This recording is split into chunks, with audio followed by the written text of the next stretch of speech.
আজ বাড়িতে বানালাম ভেজ প্যাটিস। খেতে কিন্তু খুবই সুন্দর হয়েছিল, মানে সন্ধ্যাবেলা খাওয়ানোর জন্য একদম কিন্তু পারফেক্ট। রেসিপিটা কিন্তু অবশ্যই কিন্তু লাস্ট পর্যন্ত দেখো। তো প্রথমে এখানে নিয়েছি বেশ কিছুটা ময়দা। আমি কিন্তু এখানে অল্পই নিয়েছি, আমি কিন্তু মোট 4টে বানিয়েছিলাম। তোমরা এখানে ময়দা বা আটা যে কোনো কিছু কিন্তু ব্যবহার করতে পারো। এরপর এর মধ্যে দিলাম সামান্য পরিমাণে কর্নফ্লাওয়ার। তোমরা কিন্তু কর্নফ্লাওয়ারটা স্কিপও করতে পারো, এটা একটু মুচমুচে হওয়ার জন্য দিয়েছি, বা এই বদলে খাবার সোডাও দিতে পারো।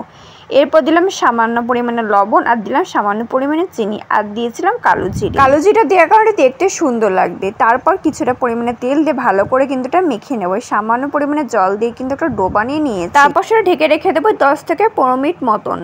তারপর এদিকে আমি কেটে নিয়েছি কিন্তু পেঁয়াজ, কেটে নিয়েছি টমেটো, আর নিয়েছি কুচি করে কেটে রাখা লঙ্কা। তারপর এদিকে একটা ডিম ফাটিয়ে নিয়েছি। ডিমের মধ্যে সামান্য পরিমাণে লবণ দিয়ে ডিমটা ভালো করে ফাটাতে থাকলাম। দেখতে পাচ্ছি ডিমটা ভালো করে ফাটিয়ে নিয়েছি।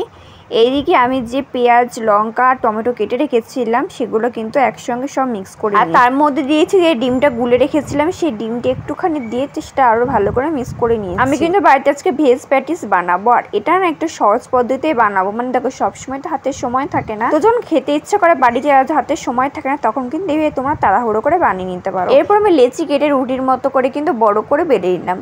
তারপর তার মধ্যে পেঁয়াজ, লঙ্কা, টমেটো দিয়ে দিলাম। তোমরা কিন্তু এর মধ্যে গাজর, ধনেপাতা দিতে পারো, ক্যাপসিকামও দিতে পারো। তো বাড়িতে আজকে ছিল না, তাই কিন্তু আমি শুধু এগুলো দিয়ে করেছি।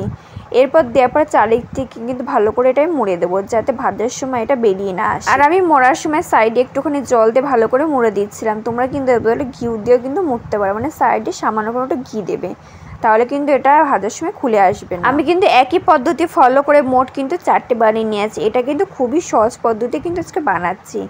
এরপর কড়াই দিয়েছিলাম বেশ খানিকটা পরিমাণে তেল। তারপর তেলটা গরম হয়ে গেলে আমি ডিমের মধ্যে ভালো করে কিন্তু কোট করে নিয়েছি, শুধু ডিমের মধ্যে কিন্তু নিয়েছি। তারপর সেটা তেলের পরে দিয়ে এপিট করে কিন্তু ভালো করে ভেজে নেব। গ্যাসটা কিন্তু খুব একটা হাই হিটে রাখবে না, লো আছে কিন্তু ভালো করে ভেজে নেবে, নাহলে কিন্তু ভিতরে কাঁচা কাঁচা থেকে যাবে, একদমই খেতে সেটা ভালো লাগবে না। জানি হয়তো এটা প্যাটিসের মতো দেখতে ভালো লাগছে না, তবে খেতে কিন্তু খুবই সুন্দর লেগেছিল। আর প্যাটিস করতে যেটুকু সময় লাগে তার থেকে কিন্তু অর্ধেক সময় কিন্তু এটা বানানো হয়ে গেছে। কিন্তু এপিট করে ভালো করে ভেজে নিয়েছি, তোমরা দেখতে পাচ্ছ। আর এটা কিন্তু ভিতর পর্যন্ত ভালো করে ভাজাও হয়ে গেছে।